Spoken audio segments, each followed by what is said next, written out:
자, 마지막에 지금 23호. 제목이 이렇습니다. 제목이. 모든 관계가 나올 겁니다. 모든 관계가 파괴된 막장 세상. 모든 관계가 파괴된 막장 세상. 제가 증명을 해드릴 겁니다. 어떤 관계가 파괴됐냐면요.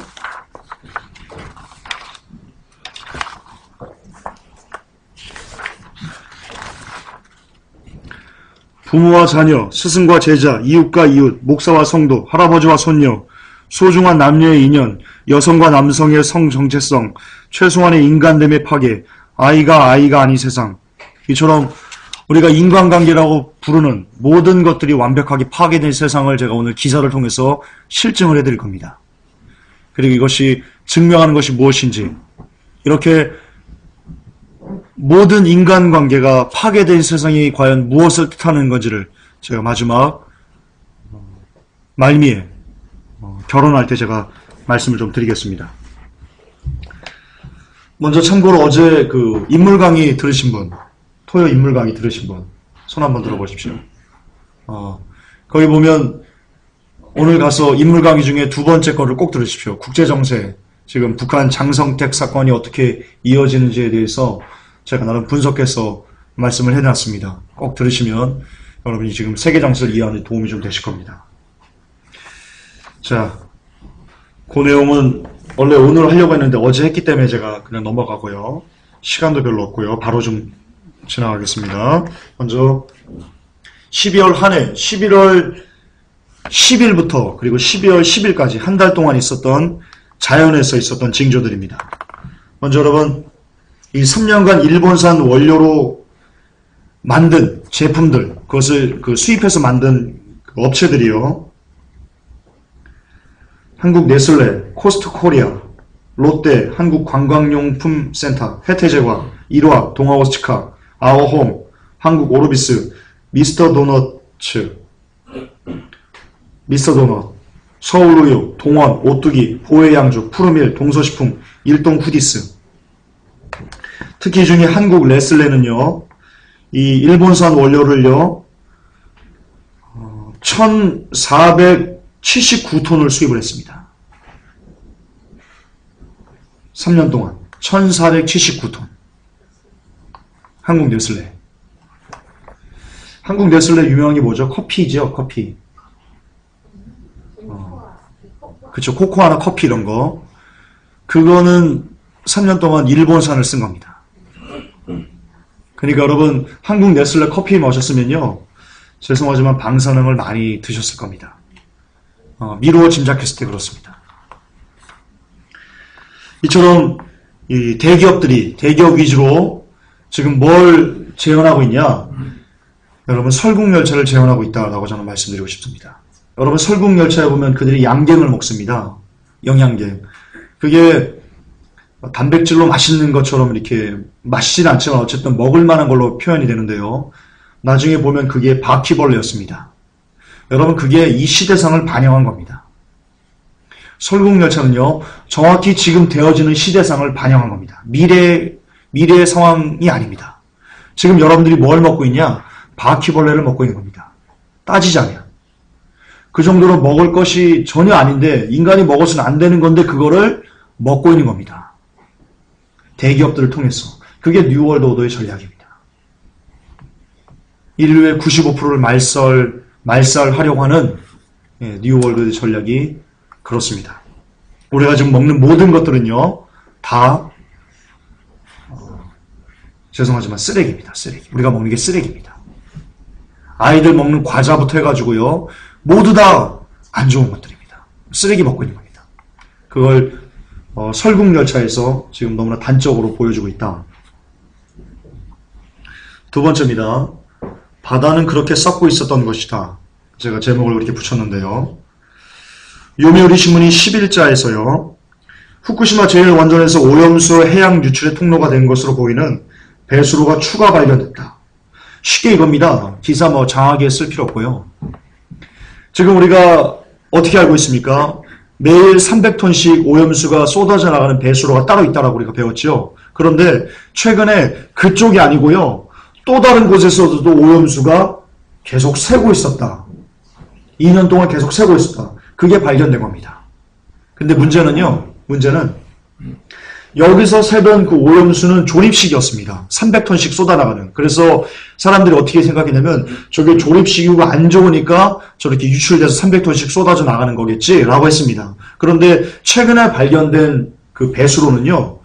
견고한, 굉장히 견고한, 탄탄한 그런 배수로입니다. 근데 거기서 새고 있는 겁니다. 그리고 이 300톤씩 유출되는 그 배수로와요. 지금 새로 발견된 배수로 그 거리가요. 굉장히 멉니다. 제법 거리가 있습니다. 이게 뭘 뜻하는 줄 아십니까? 지금 그 저장용 탱크에서 어딘가에서 또 오염수가 새고 있는지를 모른다는 겁니다. 2년이 넘어서 이걸 알았다니까요. 2년이 넘어서. 여러분, 일본 정부가 쇼하는 겁니다. 뉴월드 오더가. 알고 있습니다. 어딘가 새는 거를. 왜냐면 이 300톤 오염수가 셀 때 뉴스에서 뭐라고 나왔냐면 추가로 확인 작업을 실시했다라고 나왔거든요. 기사에. 근데 300톤 유출하는 그 공식 확인했던 데가 언젠데요? 무려 3개월 전입니다. 3개월 전. 3개월 후에 추가 배수로가 발견됐다고요? 있을 수 없는 일입니다. 있을 수 없는 일입니다. 지금 얘네가 갖고 노는 겁니다. 우리들. 일본에 있는 뉴월드 오더가 여러분들 갖고 노는 겁니다.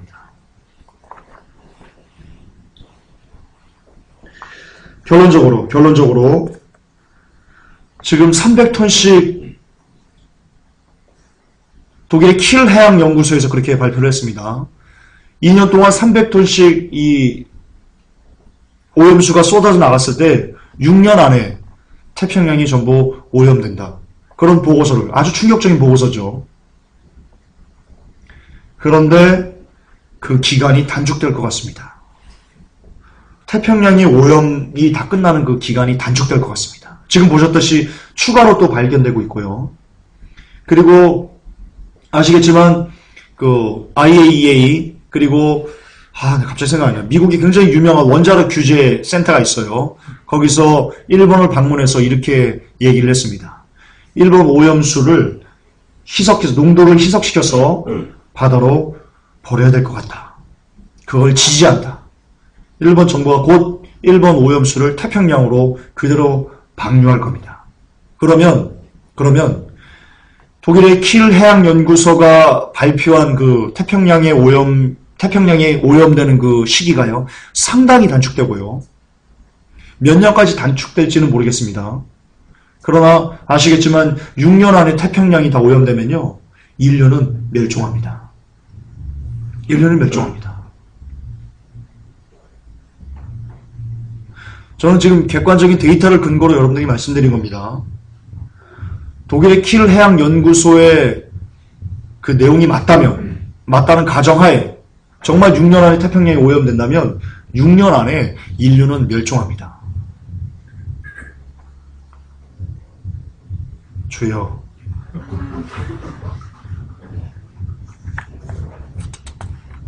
그리 되는 겁니다. 그런데 그 시간이 바다가 썩음으로 인해서 단축되고 있다. 후쿠시마 오염수는요, 진행 상태다. 이대로 계속 멈추지 않고 계속 진행된다면 인류는 곧 종말을 맞이하게 된다. 어떻게든지 후쿠시마 이 사태를 멈춰야 되는데요. 아시겠지만 이 후쿠시마를 멈춘다는 아이디어가 동토차수빅이 끝입니다. 그 이상 없습니다. 지금 대책 나온 거 보세요. 2년이 넘었습니다. 대책 나온 거 보세요. 딱 하나입니다. 동토차수벽. 후쿠시마 배수로 그쪽에 땅을 얼려서 오염수를 유출하지 않게 하겠다. 그게 유일한 해결책으로 제시한 딱 한 가지입니다. 그러나 그에 대한 반론이 만만치가 않습니다. 제가 책에 써놨습니다. 마지막에 침. 내일 나오거든요. 책 내일 나옵니다. 여러분들은 구매는 한 수요일, 목요일쯤에 할 수 있는데요. 제가 그 책에도 써놨습니다. 동토차수벽을 전문가들이 쓰레기다라고 말하고 있다는 것을 제가 써놨습니다. 왜냐하면 땅을 이 주위는 얼릴 수 있어도요, 지하까지 얼릴 수는 없답니다. 기술이 안 된답니다. 그런데 오염수는요, 물은요, 옆으로만 새는 게 아니고요, 지하로 해가지고 바다로 나간답니다. 그러니까 동토차수벽이요, 눈 가리고 아웅하는 겁니다. 눈 가리고 아웅 맞죠? 네, 눈 가리고 아웅하는 겁니다. 한번 해볼까요? 아웅. 아무런 여러분 아무런 도움이 안 됩니다. 동기 천수백이 끝장난 겁니다. 여러분 일본의 양심이 이 후쿠시마의 진실을 폭로했습니다. 일본의 민간단체 식품과 생활안전기금의 고아카 주니치 대표가요 11월 25일 불과 지금이 거의 한 15일 정도 한국 방문해가지고요 후쿠시마 원전 사고로 인한 피해 상황을 아주 상세하게 폭로했습니다. 뭐라고 폭로했냐면요. 제가 뭐 그래도 써놓을 겁니다. 이걸 그대로 원고로 올려놓을 건데 이렇게 얘기했습니다. 제가 중요 부분만 좀 발췌하겠습니다. 현재 후쿠시마는 오염수의 반 이상이 바다로 흘러들어가고 있다. 그러니까 오염수 300톤도 아닌 겁니다.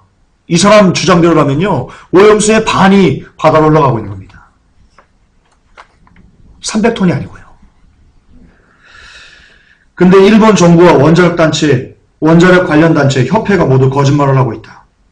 또한 오염 지역 아이들의 통증 여부를 조사했는데 놀라지 마십시오.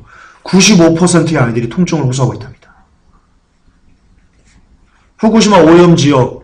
후쿠시마와 관련된 오염 지역에 사는 아이들에게 통증 관련 조사를 실시한 겁니다. 몇 명인지는 모르겠습니다. 그 명수는 안 밝혔거든요. 근데 뭐 예를 들어 1000명이다. 그러면 1000명 중에 95%면 950명? 955명? 잘 모르겠어요. 저는 한국인이니까. 950명. 통증을 호소하고 있답니다.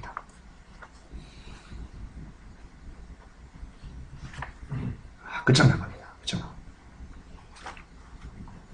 그리고 이 사람은 이렇게 얘기했습니다. 앞으로 후쿠시마 지역에서 다양한 암이 발병할 것으로 본다.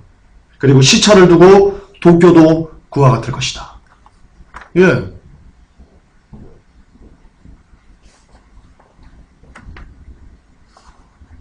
일본이 이 고아카 주니치 씨는요. 이 체르노빌 원전도 직접 가가지고요. 연구를 한 전문가입니다.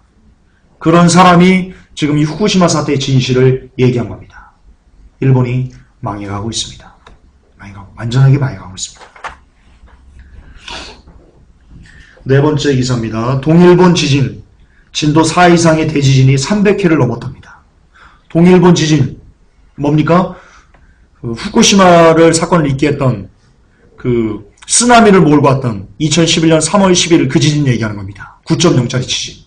그 지진 후에 여진이요. 지금 진도 4 이상의 여진이 300개 이상을 넘은 겁니다. 그 지역에만 여진이. 그리고 여기 보면 진도 1짜리 지진은요. 1만 회를 넘겼답니다. 1만 회를. 여진. 진도 1짜리가. 여러분, 저는 우리 선조들의 그 지혜를 참 높게 이렇게 보는 그런 편인데요. 한국인들이 옛말에 이런 말, 아주 제가 가슴에 많이 와닿는 말이 있습니다. 방귀가 잦으면 똥이 나온다. 여러분, 그건 망고의 진리입니다. 정말입니다. 그건 망고의 진리입니다. 여태까지 인류 역사상 그것을 벗어난 없습니다. 근데 지금 9.0짜리 동일본 지진이 일어나고 나서 그 지역의 여진이 진도 1짜리는요 1만 회가 넘었어요. 아주 작은 방귀는요 1만 회가 넘었어요. 엄청난 겁니다. 우리 제주도나 이런데 2.8 나면 막 난리 나죠?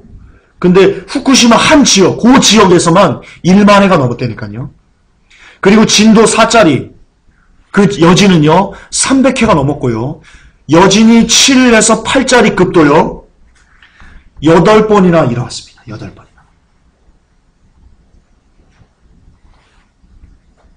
곧 동일본 쪽에요. 엄청난 지진이 몰아칠 거다. 엄청나게 강력한 지진이 몰아칠 거다. 라고 일본 지진 전문가들은요. 입을 모으고 있습니다. 곧 근자에 몇 년 안에. 그러면 어떻게 됩니까? 후쿠시마에 지금 뭐가 있습니까? 핵폭탄이 있습니다. 핵폭탄이. 제가 책에 써놨습니다. 마지막의 침을 보세요. 지금 다 연결되어 있는 거라서 이해가 안 되시는 분은 저기 이거 강의한 거 있으니까 들으시고 책 사서 보세요. 책 장사 같네. 그런 거 아니고 꼭 필요합니다. 여러분들이 꼭 필요합니다. 사실은. 예, 이런 지역에서 연속된 지진이 의미하는 바는요, 우리에게 다소 아주 심각한 그런 경계심을 갖도록 합니다. 여러분, 인류의 끝이요. 제가 시한부여서가 아니고요. 저는 기자기 때문에요. 전 지금도 현직 기자입니다. 좋은 뉴스의 그 조직도에 제 이름이 올라가 있습니다. 제가 중요한 기사만 쓸 뿐이지 지금 많이 안 쓰기 때문에 제가 그러는 거죠. 현직 기자로서 냉철하게 제가 분석했을 때 데이터로 백다이터로 여러분들에게 제공했을 때요. 뭐 환상이나 꿈 받아서 그런 게 아니고요. 인류의 종말이 얼마 남지 않았습니다. 별로 얼마 남지 않았습니다. 이거 해결 못하면, 후쿠시마 해결 못하면 인류는 끝납니다. 인류는 끝납니다. 여러분, 후쿠시마로 인한 죽음이 감춰졌다 합니다. 뭐냐면 이와사키 미키히코, 이름도 어려워 일본인들은. 이 사람이 누구냐면요, 후쿠시마현 직원퇴직자회 회장입니다. 후쿠시마현 직원퇴직자회 회장. 이 사람이요, 이렇게 폭로했습니다. 도쿄의 정치인들은 원전 사고로 죽은 사람이 한 명도 없다고 했다. 하지만 현에서 사망 인원을 파악한 것만 1,500명이 넘는다. 마지막 아침 책을 보면요, 더 심각하게 이 도쿄도 의원이 폭로해 놓은 내용을 제가 써놨습니다. 같이 보십시오. 장난 아닙니다. 지금 엄청나게 죽어가고 있습니다. 일본에서 엄청나게 죽어가고 있습니다. 자, 다음 기사인데요. 일본이 그 후쿠시마 핵연료봉 제거 작업을 시작을 했습니다. 핵연료봉 제거 작업. 지금 후쿠시마 원전 4호기의 핵연료봉, 폐연료봉이죠. 1533개가 있습니다. 1533개. 근데 이것을 모두 옮기는 데만 약 1년이 걸린답니다. 이것을 한꺼번에 많이 못 끄는데요. 그래서 굉장히 조심을 요하는 거라서 한 번에 뭐 크레인인지 뭔지 무슨 기술이 있겠죠 해가지고요, 한 2개씩 이렇게 아마 옮길 수 있답니다. 근데 이 작업이요, 제가 뉴스를 보니까 굉장히 위험하답니다. 이 작업. 자칫해가지고 떨어뜨리면요, 대재앙이 올 수 있다라고 그 KBC 아나운서가 이렇게 얘기를 했습니다. 대재앙이 올 수 있다. 저는 이것을 어떻게 보냐면요, 뉴월드오더가 인공적으로도 자연재해를 만들려고 어떤 모든 가능성을 열어놓는 거다. 저는 개인적으로 그렇게 보고 있습니다. 어쨌든 지금 현재 후쿠시마 원전 4호기 그 폐 건물 안에 있는 그 상태에서 지진이 일어나서 그 건물이 무너진다면 핵폭탄 1,500개가 동시에 터지는 그런 영향력이 있을 것이다 라고 전문가들이 얘기합니다. 뭐 전문가 말할 필요도 없습니다. 당연하죠. 이 한 개당 핵폭탄 하나 맞먹는데요. 방사능 양은 더 많은데요.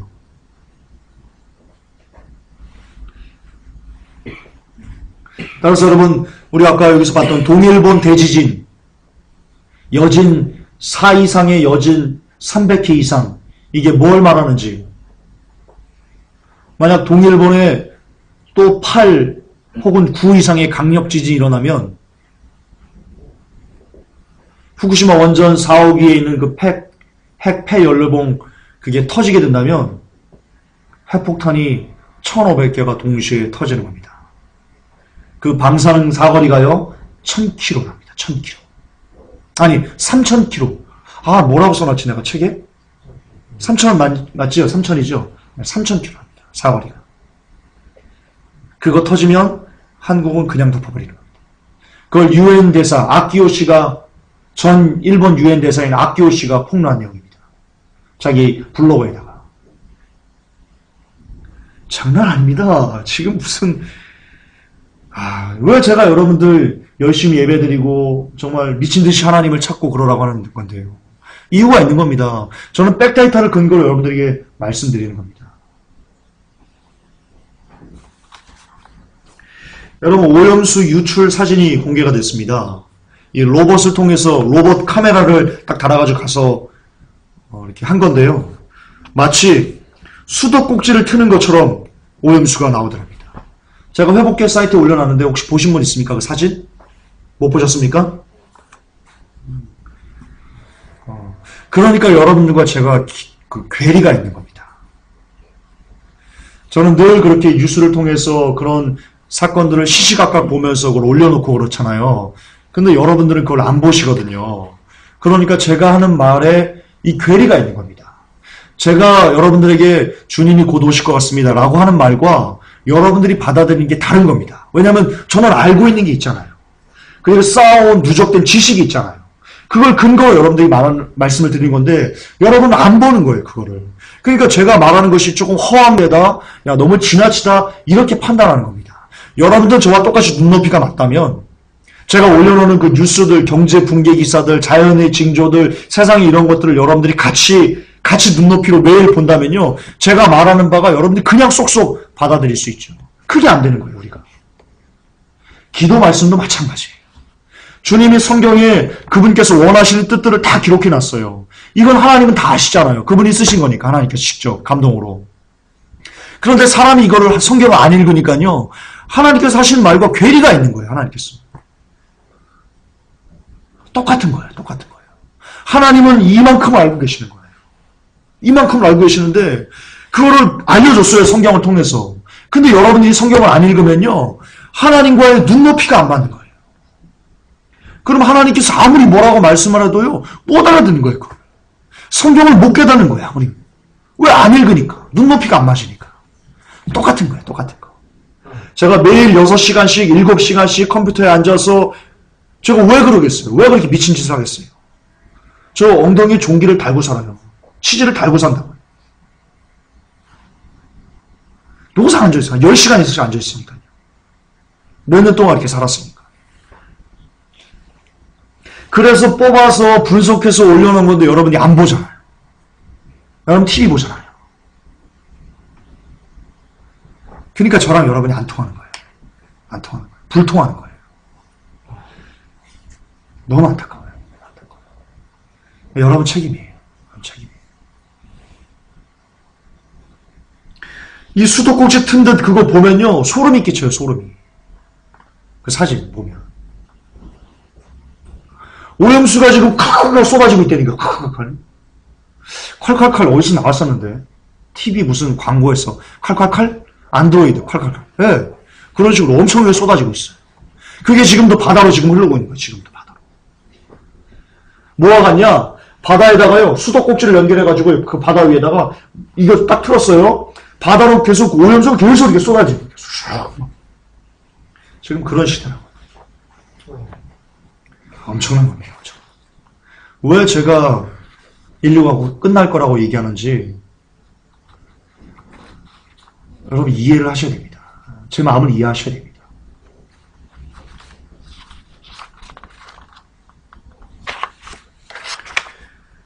근데요, 이 압력 제어실을 들어가가지고요, 이 오염수 유출되는 것을 막아야 되는데요, 사람이 들어갈 수가 없답니다.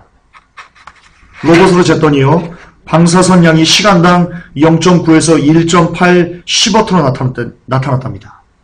사람이 들어갈 수 없답니다. 들어가면 그냥 직사한답니다. 고칠 수가 없어요.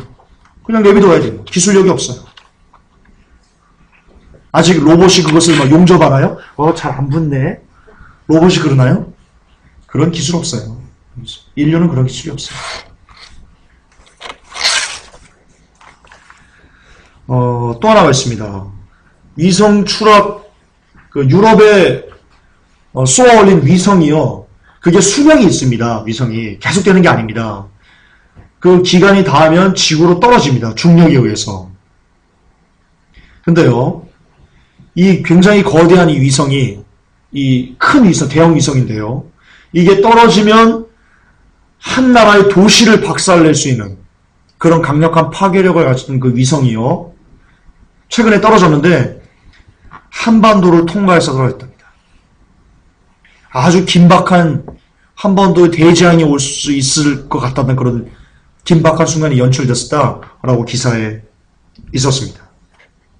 MBC 뉴스는요, 그 과정을요, 매우 아슬아슬했다, 이렇게 보도했습니다. 문제는 이게 끝이 아니라는 겁니다. 문제는 박장현 천문연구원 우주감시센터장이 이렇게 얘기했습니다. 60년, 70년대 상당히 많은 대형 위성들을 지구 위로 쏘아 올렸다. 근데 30년, 40년이 지나 수명이 다해서 한두 개씩 그게 지금 떨어지기 시작했고 앞으로도 계속 떨어질 것이다. 여러분, 제가 회복기에 올려놓은 그 사진 중에 이런 사진이 있습니다. 지구가 있고요. 그 지구 주위를 인공위성들이 마치 쓰레기처럼 막 둘러싸고 있는 사진을 제가 올려놓은 적이 있습니다. 그걸 보고 여러분 느끼셔야 될 것이 있습니다. 저는 그게 요한계시록으로 봅니다. 저는 그렇게 봅니다. 성경에 보면, 요한계시록에 보면요, 마지막 때 중수가 한 달란트나 되는 우박이 땅에 떨어졌어요. 사람들이 그걸로 막 찔려가지고 막 압사돼가지고 폭사해가지고 죽는다 그러거든요. 그게 우주 쓰레기입니다. 그렇게밖에 해석이 안 됩니다. 어떤 이 땅에서 어떤 전파가 교란되거나 어떤 그 인공위성을 통제하는 어떤 인공위성 통제 센터가 박살이 난다면, 지진으로 박살이 난다면 그게 제어들이 안 되는 겁니다. 인공위성 우주 쓰레기들이 제어가 안 되면 어떻게 됩니까? 떨어질 수밖에 없는 겁니다. 근데 지구로 떨어지는 겁니다. 그게. 그래서 그런 중수가 엄청난 우박이 떨어지는 겁니다. 중수가 한 달란트가 25kg이랍니다. 근데 소형 인공위성들이 그 정도 되는, 킬로그램 정도 되는 걸로 알고 있습니다. 왜, 쏘고 나가지고 이게 분리되거든요. 딱딱딱 분리되거든요. 아마 그 정도일 겁니다. 그러므로 거기서 나오는 요한계시록이 이거다 싶습니다. 25kg가 이겁니다. 이거 30kg 정도 되거든요. 이게 떨어지는 겁니다. 하늘에서. 가속도 붙으면요, 만약에 이거 10m 높이에서, 미안해요, 시환 형제. 시환 형제가, 우리가 시환 형제 하면 안 되겠다.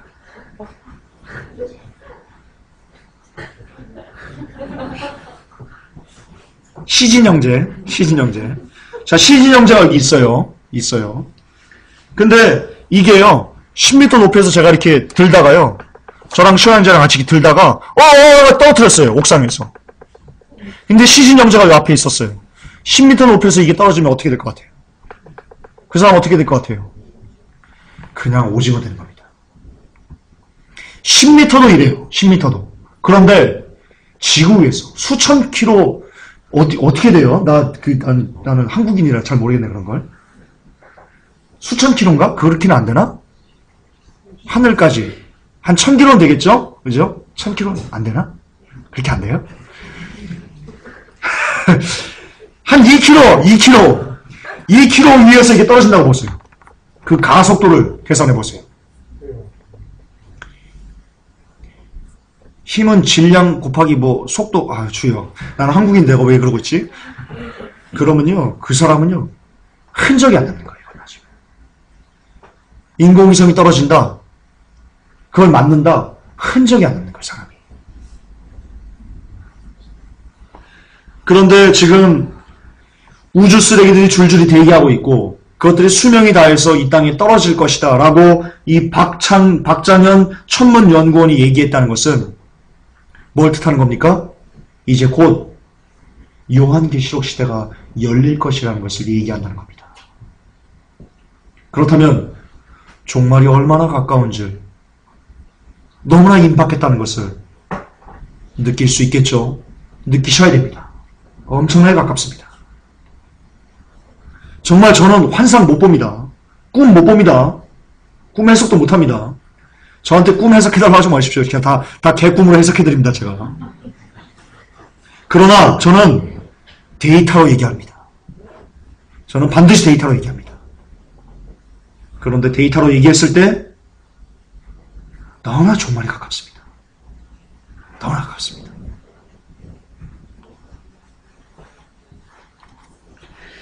일본 저널리스트 히로세 타카시 선생이요. 2002년 올림픽 참가자들에게 이렇게 얘기를 했습니다. 이게 아주 길거든요. 제가 올려놓을 테니까요. 회복기 올려놨어요. 읽어보세요. 지금 시간이 없어요. 아주 끔찍한 얘기를 해놨어요. 끔찍한 얘기를. 너희들 이곳에 와서 스포츠하면 안 된다. 너희들 다 죽는다. 그런 식으로 얘기를 했어요. 일본의 양심입니다. 참 고마운 사람입니다. 자, 마지막입니다. 동국대 의대 교수인 것 같아요, 이분이. 무슨 과인지 모르겠네. 동국대 의대 같아요, 의대. 이 김익준 교수님, 원전 분야 한국에서 최고 전문가라고 알려져 있거든요. 이분이 언론에 나와서요, 후쿠시마 방사능의 진실에 대해서 폭로를 했습니다. 그분이 중점적으로 얘기한 것만 제가 부분 요약을 했습니다. 읽어드릴게요. 일본 국토의 70%가 방사능에 오염되어 있다. 그분 말입니다. 일본 영토의 70%가 방사능에 오염되어 있다. 일본산 농산물 대부분이 방사능에 오염되어 있다. 지금 한국 정부가 8개 현만 수입을 금지하고 있거든요. 그 후쿠시마 지역을 근거로 이렇게 삥 둘러가지고 가까운 데만 금지하고 있어요. 그런데 김익준 교수는 70%가 오염되어 있다고 얘기합니다. 저는 이분의 말에 동의합니다. 왜냐하면 도쿄에서요. 추정 60분 보면 도쿄에서요. 도쿄 하천에서요. 모래를 채취해서 그 검사를 했더니요. 거기서 1200베크럴의 세슘이 검출됐습니다. 도쿄 하천에서. 1200베크렐. 기준치는요? 100베크렐입니다. 기준치 몇 배입니까? 100배? 나는 한국인이라 그런 거 잘 몰라요. 아, 자랑스럽다, 한국인. 어쨌든 도쿄 하천이 그 정도인데요. 이분 말대로 일본 영토의 70%가 오염됐다고 보는 게요. 저는 합당하다고, 그게 논리적이라고, 타당하다고 봅니다. 또한 일본 방사능 오염수는 태평양을 계속 오염시키고 있으므로 태평양에서 잡아들인 수산물은 위험하다. 실제 우리나라에서 유통되는 명태 중 90%가 일본산이다. 미국 과학 아카데미에서 보고서를 낸 적이 있고 국제 방사선 방호위원회도 방사선 위험에 관한 보고서를 냈다. 그 보고서에 의하면 피폭량과 암 발생은 비례한다. 기준치 따위는 없다. 우리가 지금 기준치 100베크렐 이하면 먹어도 된다. 한국 정부가 이렇게 얘기하고 있거든요. 근데 이 원자력 관련된 국제단체에서는요. 기준치 따위는 없다라고 이해합니다. 지금 한국 정부가 여러분들을 기만하는 겁니다. 국민을 기만하는 겁니다. 국민을 죽이는 겁니다. 방사능으로. 왜? 한국 정부도 뉴월드 오더니까요. 한국 정부의 희망은 없습니다. 늘 제가 얘기하던 겁니다. 기준치 따위는 없습니다. 방사능이 없어야 안전한 것이지 기준치 이하는 안전하다고 하는 것이 괴담이다. 아주 옳은 말을 하십니다. 이분이 말하는 괴담이 뭐냐? 지금 한국 정부가 괴담을 유포하는 자들을 처벌하겠다라고 했죠. 정홍 총리가, 무슨 총리가 그랬어요. 이름도 생각이 안 나요. 근데 이 사람은, 이 김 교수님은 뭐라고 말씀하시냐면요. 기준치 이하는 안전하니까 먹어도 된다라고 말하는 그것이 괴담이라고 합니다. 아주 바른 소리입니다. 피폭되면 모든 세포가 파괴되기 때문에 이론적으로 모든 질병에 걸릴 수 있게 된다. 앞으로 10년 후에는 암 환자 수가 증가할 것이라고 예측된다. 방사능 음식을 먹은 사람들은 누구나 다 그렇게 될 것이다. 조금이라도 방사능을 섭취한 기준치 이하라고 막 먹으면 안 됩니다. 이분은 반드시 암이 발생할 것이다. 그래서 죽을 것이다. 그렇게 이야기하고 있습니다. 여러분, 우리가 얼마나 위험한 시기를, 얼마나 시기적으로 위태위태한 그런 삶을 사는지 깨달으셔야 됩니다. 여기서 깨달으셔야 됩니다. 성경은 데살로니가 전서에서 이렇게 얘기합니다. 빛의 아들들은 그날이 가까움을 확연히 알 수 있을 것이다. 왜? 너희들은 빛의 아들이니까. 그러나 어둠에 있는 사람들은요, 그것을 알지 못할 것이다. 도적같이 그날을 맞을 것이다. 그렇게 기록되어 있습니다. 여러분들이 이 얘기를 듣고도, 아유, 김전사 오늘 또, 헛소리 한다, 또. 저 비관론자. 그러신다면, 죄송하지만 성경에 입각해서 여러분들은요, 어둠에 있는 자들입니다. 그래서 그날이 덫과 같이 여러분들에게 임할 것입니다. 그러나 이 전문적인 백데이터를 근거로 설명된 이것을 여러분들이 잘 받아준다면, 그래서 진짜 주님 오실 때가 얼마 남지 않았구나라고 깨달음이 있어서 그분을 맞이하기 위해서 올바른 삶의 열매를 맺으려고 애를 쓰는 그런 삶을 산다면 여러분 빛의 아들이기 때문에요. 그날 환하게 웃으면서 주님을 맞이할 수 있게 될 것입니다. 선택은 여러분의 몫입니다. 자, 세상의 징조 끔찍합니다. 끔찍합니다. 모든 관계가 파괴된 막장 세상 들어가겠습니다. 이별 통보의 몸사 유포 무서운 10대. 몸사가 뭔지 아십니까? 몸사? 알몸사진의 준말입니다. 알몸사진. 이 내용이 뭐냐면요. 10대 꼬마들이요. 서로 사귀었어요. 서로 사귀자 자기들끼리 무슨 짓을 했냐. 서로 벗은 몸을 휴대폰으로 찍어서요. 그것을 간직하고 있었습니다. 우리 상암하는 애들이. 서로의 몸을 찍어서, 초등학생들이 서로의 몸을 찍어서는요, 그걸 갖고 있다가요, 여자친구가, 나 이제 너 싫어. 상아 너 싫어. 나 영식이 만날 거야. 그랬습니다. 그랬더니 상아만한 애가요, 상아는 아니고, 상아만한 조그만 애가요, 이것을 SNS에요, 내 여친 알몸 사진이다, 몸사다, 유포를 해버렸습니다. 이런 개쓰레기 같은 이런 세상을 우리가 살고 있습니다. 아이들이 더 이상 아이가 아닌. 심지어 한 고등학생은요, 이 노출 수에 따라 장당 200원에서 1,500원을 받으면서 이 알몸 사진을 팔았고요. 문화상품권이나 게임 아이템으로도 거래가 가능합니다라고 말하면서 카톡에다가 판매하는 글을 올렸습니다. 고등학생이.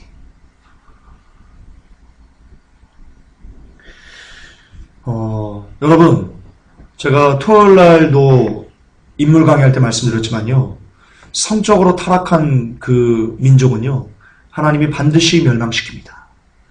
이거는 빼도 박도 못합니다. 인류의 역사가 그것을 증명합니다. 그런데 아이들이 성적으로 이렇게 타락했습니다. 아이들이, 초등학생들이. 뭘 뜻하는 겁니까? 어른들은 이미 타락이 끝나버린 겁니다. 어른들은 이미 갈 때까지 가버린 겁니다. 왜냐? 아이들이 어른을 배우는 거거든요.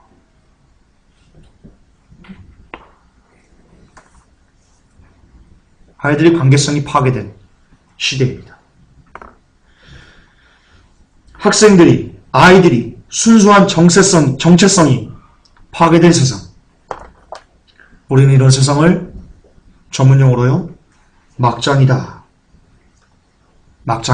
이렇게 부릅니다. 김전사 버전은요, 개막장이다.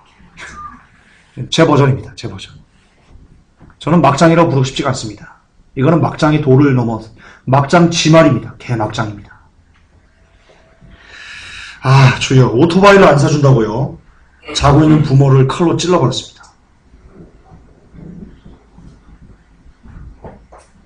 낮에 아빠한테, 아빠 나 오토바이 사줘. 아빠가 안 사줬습니다. 왜 안 사줬겠습니까? 오토바이 타고 다니면 죽을 확률이 대단히 높거든요. 사랑해서 안 사준 겁니다. 그러자 거기에 앙심을 품고 자고 있는 아빠를 칼로 찔러버렸습니다.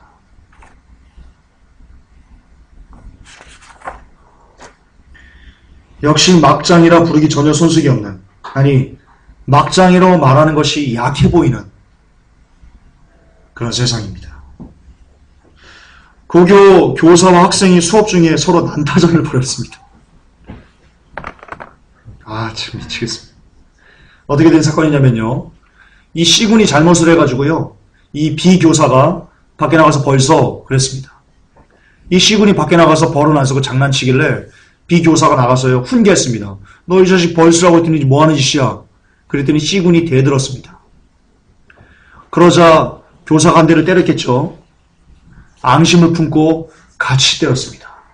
C군이. 서로 주먹질을 해가지고요. 교사는 얼굴뼈가 함몰되고요. 학생은 이빨이 하나가 부러졌습니다.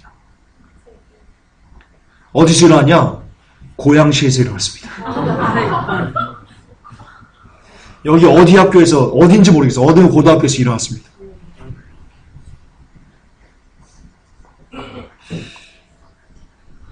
두사불체 아니고요.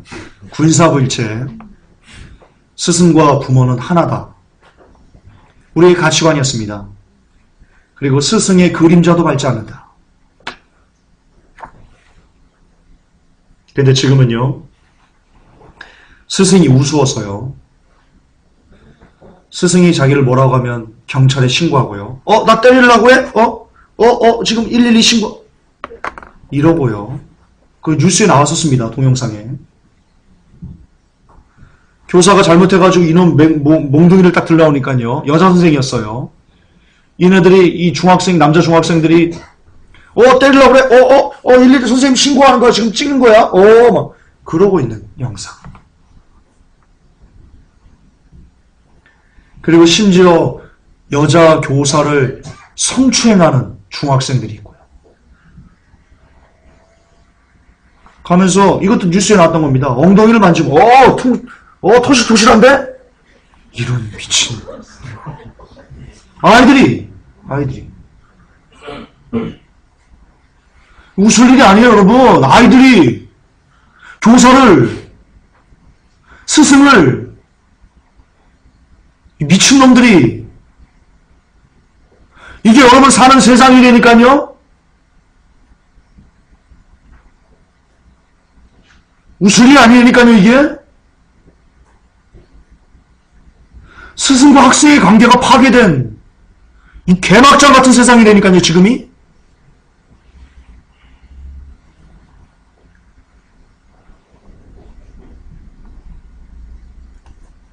완전히 무법천지가 됐습니다, 세상에. 법이 없습니다, 세상에.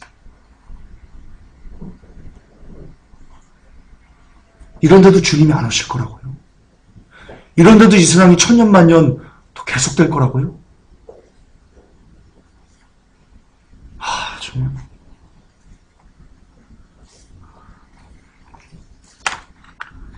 정말 제가 교사였고 제 동료 여교사한테 그러는 중학생을 봤으면요.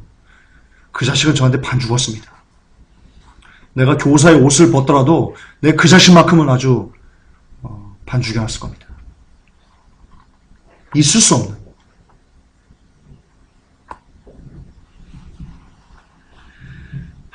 또 있습니다. 사상 최초 미스 트랜스젠더 대회가 열렸습니다. 미스 트랜스젠더. 남자들이 여자로 성전환 수술을 하고는요. 자기들 미를 뽐내는 대회를 아르헨티나에서 열었습니다.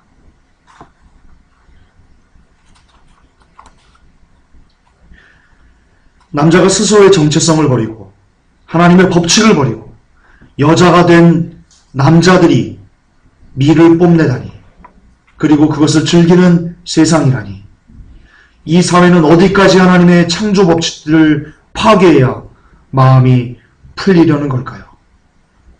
남성과 여성의 성 정체성이 파괴된 지금은 막장 세상입니다. 또 참담한 게 있습니다. 미국에 신혼부부가 있습니다. 남자의 나이는 22이고요. 여자의 나이는 고작 18살입니다. 어쨌든 둘이 부부가 됐습니다. 부부가 돼서 신혼부부입니다. 이제 막 결혼을 하고 제일 먼저 한 일이 뭐냐? 사람을 죽이는 거였습니다. 이유가 있냐? 이유가 있습니다. 아주 심각한 이유가 있습니다. 사람을 죽이고 어쨌든 아주 심각한 이유가 있습니다. 즐기기 위해서. 스릴을 만끽하기 위해서.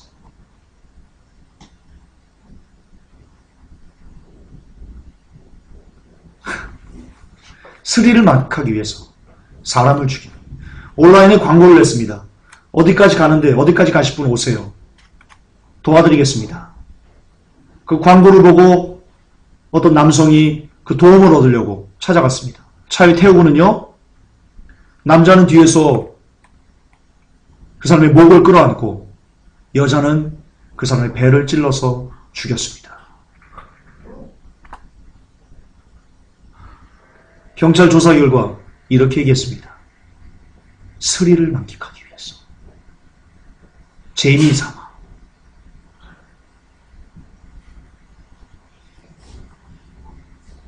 이게 여러분들이 지금 살고 있는 세상입니다. 제가 개막장이라고 한다고 저보고 뭐라고 입이 험하다고요? 입이 더럽다고요? 그렇게 욕하대요. 죄송하지만 하나님은 이런 세상을 보면서 저보다 더 심한 욕설을 퍼붓고 계실런지도 모릅니다. 거룩한 척하지 마십시오. 이걸 보고 개막장을 개막장으로 해야죠. 괜히 거룩한 척 그러지 마십시오. 이건 막장이 아닙니다. 개막장입니다. 또 참담한 기사가 있습니다. 13살 꼬마 여아 성도를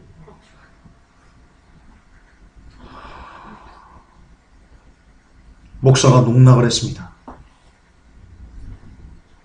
특히 그는 교회 안에서, 예배당 안에서 그 13살짜리 아이를 끌어안고 상습적으로 신체의 특정 부위를 어루만지고 심지어 돈을 준다며 개인 집무실로 불러내 강제로 입을 맞췄습니다.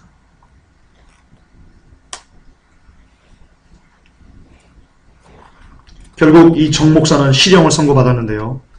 지금도 계속 대법원에 항고해 놓은 상태입니다.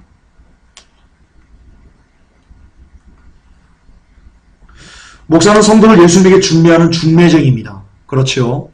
그리고 예수님을 본받아서 양들을 위해서 자기의 생명을 내던지는 것이 목사입니다.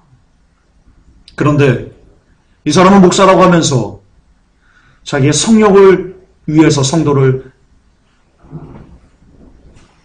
해코지 하는, 그것도 이제 13살짜리 꼬마아이를, 예린이 몇 살이니? 12살? 예린이만한 애를, 50이 넘은 사람이, 60이 다 된 어른이 자기 손자 뻘되는 아이를.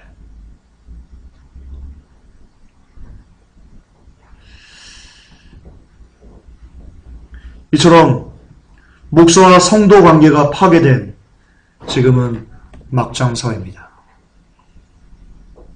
아빠가 임신했어요. 궁금하십니까? 아빠가 임신하는 초유의 사태가 벌어졌습니다. 무슨 말이냐? 남자가 있습니다. 여자가 되고 싶은 남자가 있었습니다. 근데 성전환 수술을 안 했어요. 그냥 여장만 하고 여자처럼 화장하고 이런 사람이 있습니다. 반대로 여자가 되고 싶은 남자가 있었습니다. 역시 성전환 수술을 하지 않고 그냥 남자로, 여자지만 코수염을 갖다 붙인다든가 남자 옷을 입다든가 그렇게 남자 행세를 하면서 살던 두 사람이 결혼을 했습니다. 서로의, 남자는 남자로서의 생식기를 갖고 여자는 여자로서의 생식기를 가진 상태에서 남자는 여자처럼 분장하고 살고 여자는 남자처럼 분장하고 사는 사람들이 결혼한 겁니다. 그리고 아이가 생겼더니 지금 이렇게 남자 분장을 한 여자에게서 배가 불러오는, 아빠가 임신을 한 것 같은 그런 우스꽝스러운, 기가 차지도 않는, 기가 막히는, 코가 막히는 이런 사건이 벌어진 겁니다. 남자와 여자의 성 정체성이 파괴되고 하나님께서 만드신 임신에 대한 정체성마저 파괴된 완전한 막장 사회의 단면입니다.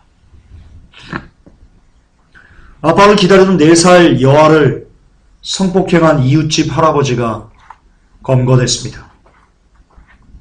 강원지방경찰청이 5일 이웃집 4세 어린이를 성폭행한 혐의로 A씨를 구속했다고 밝혔다. A씨는요, 이 4살짜리 여아를요, 우발적인 게 아니고요, 1년 동안 성폭행을 해왔답니다. 1년 동안. 더 충격적인 사실이 있습니다. 이 할아버지가 4살짜리를 성폭행하는 것을 이웃 남자 주민들이 알고는요, 그들도 성폭행을 했습니다. 이 아이를 도와줄 생각은 안 하고, 역시 자기들도 성놀이개로, 이 꼬마, 이 개쓰레기 같은, 이 쌍놈의 새끼들 아주.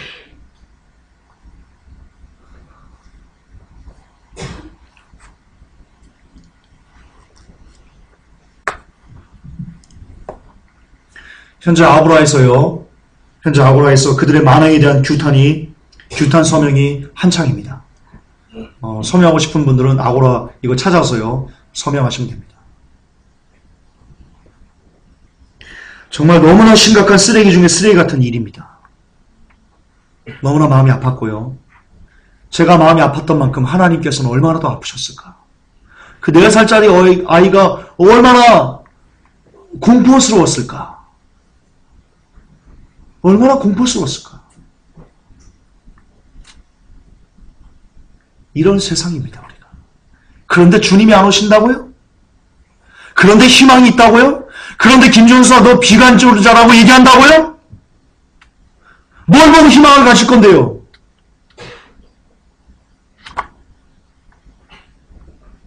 무슨 교회가 긍정을 얘기해요? 이런 세상인데. 무슨 하나님 복을 주신다고 하고 있어요?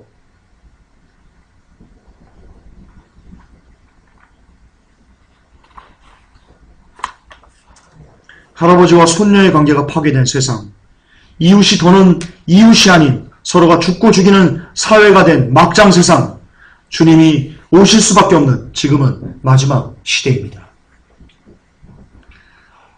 이번엔 초등학교 교사가 여학생들을 성추행했습니다. 아까는 학생들이 교사를 성추행했다고 제가 말씀드렸죠. 이번엔 초등학교 교사가 여학생들을, 그 꼬마아이들을, 13살, 12살 이런 아이들을 성추행했습니다. 역시 스승과 제자의 관계가 더러운 오물이 되어버린 지금은 막장 세상입니다. 마지막 기사입니다. 남녀가 만났습니다. 그런데 여자가 남자에게 이렇게 얘기했습니다. 그만 만나자. 그러자 거기 앙심을 품고는요, 여자친구의 집을 찾아가서 그 여자친구의 오빠를 둔기로 내리쳐버렸습니다. 이제는 이성교제도 할 수 없는 그런 시대가 되었습니다. 여러분, 이성교제 잘못하면 여러분의 가족 중 누군가가 죽을 수 있습니다. 그런 시대입니다. 건전한 이성교제조차 할 수 없는 무시무시한 세상. 지금은 마지막 시대입니다. 이처럼 부모와 자녀, 스승과 제자, 이웃과 이웃, 목사와 성도, 할아버지와 손녀, 소중한 남녀의 인연, 여성과 남성의 성 정체성의 파괴, 최소한의 인간됨의 파괴, 아이가 아닌 세상, 그냥 다 끝장이라고 외치고 싶을 정도로 망가진 세상, 이런 세상을 복원하려면 어떻게 해야 되나요? 윤리와 도덕이 바로 쓰면 되나요? 철학이 바로 쓰면 되나요? 경제가 되면 되나요? 교회가 부흥하면 되나요? 양적 부흥을 교회가 이뤄내면 되나요?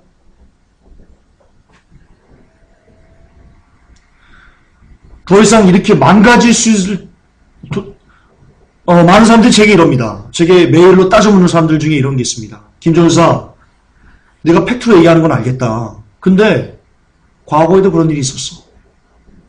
정말 있었어요? 신혼부부가 스릴을 즐기기 위해서 사람을 죽였던 예가 있었어요? 한 번이라도?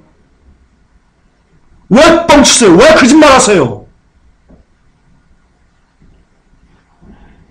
이웃집 할아버지가 4살짜리 아이를 성폭행하고 그것을 알고 있는 주민 남자들이 같이 성폭행한 예가 인류 역사상 한국에 한 번에도 있었어요?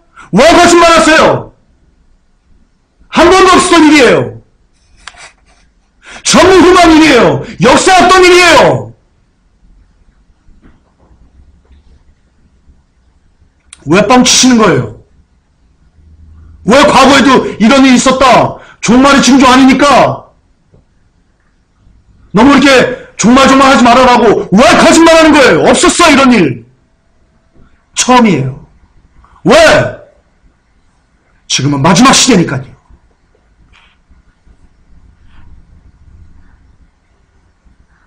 지금 마지막 시대니까요. 자연의 징조 보세요. 6년 안에 태평양이 다 오염된다고 그 유명한 독일의 킬 해양연구소가 보고서를 발표했어요. 6년 안에 태평양이 오염되면 인류는 6년 안에 끝나요. 왜냐? 태평양만 흐르는 게 아니고 대서양, 인도양까지 해류는 흐르기 때문에 그래요. 태평양이 모두가 오염되면 대서양, 인도양도 같이 오염된다고 보셔야 돼요. 바다가 오염된 세상 살 수 있을 것 같아요, 인류가? 바다 없이 인류가 어떻게 살라고 그래요? 못 살아요. 인류는 끝나요. 지금 세상 보세요. 언제 이런 쓰레기 같은 개막장 세상이 있었어요? 우리 시대, 인류 역사상 처음이에요. 왜 그래요? 주님이 오실 때가 다 됐기 때문이에요. 무슨 증거를 여러분들에게 더 드려야 돼요? 주님이 다 오셨다는 그 증거를 제가 뭘로 여러분들을 더 설명을 해드려야 돼요?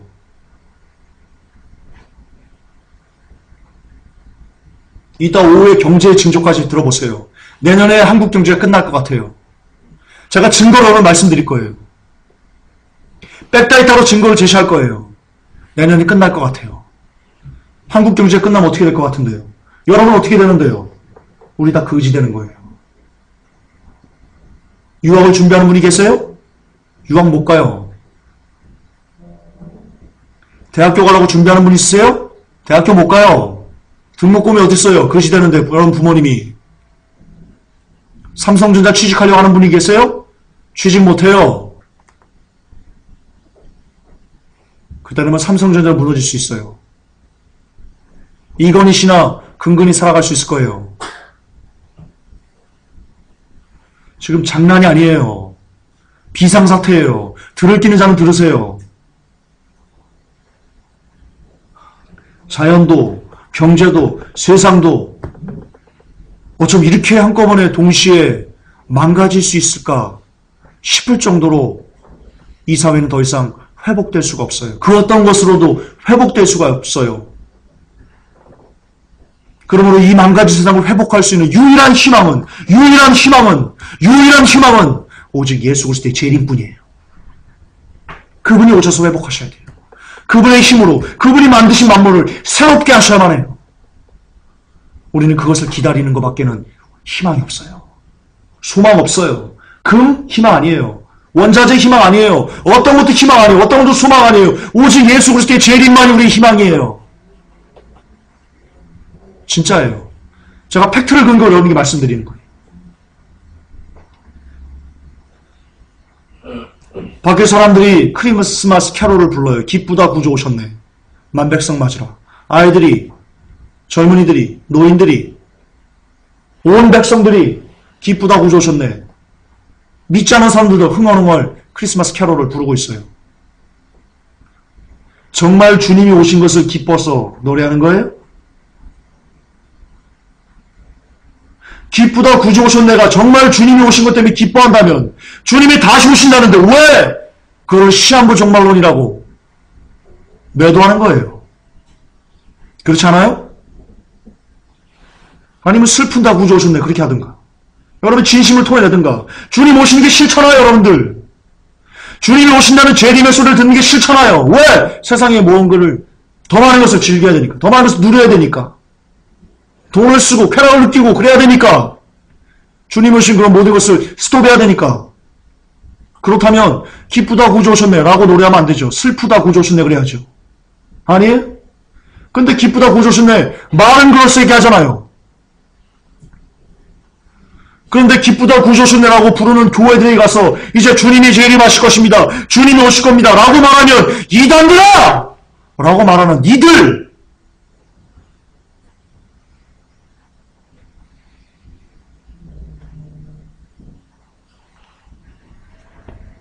니들이 이단이야.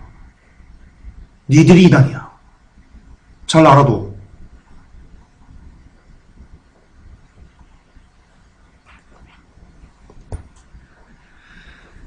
말씀을 맺겠습니다.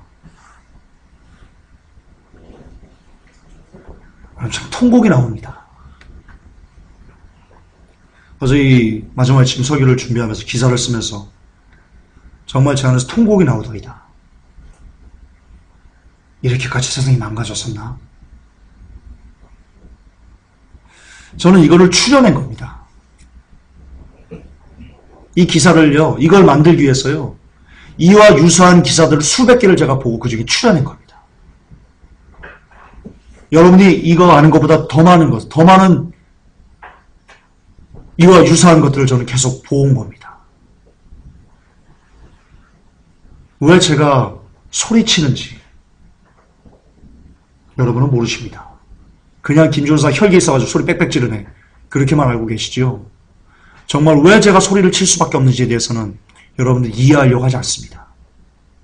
그냥 소리치니까 듣기 싫으니까 너 교만해 건방진 것 같아. 네가 심판자야? 네가 하나님이야? 하면서 그냥 떠나가는 겁니다.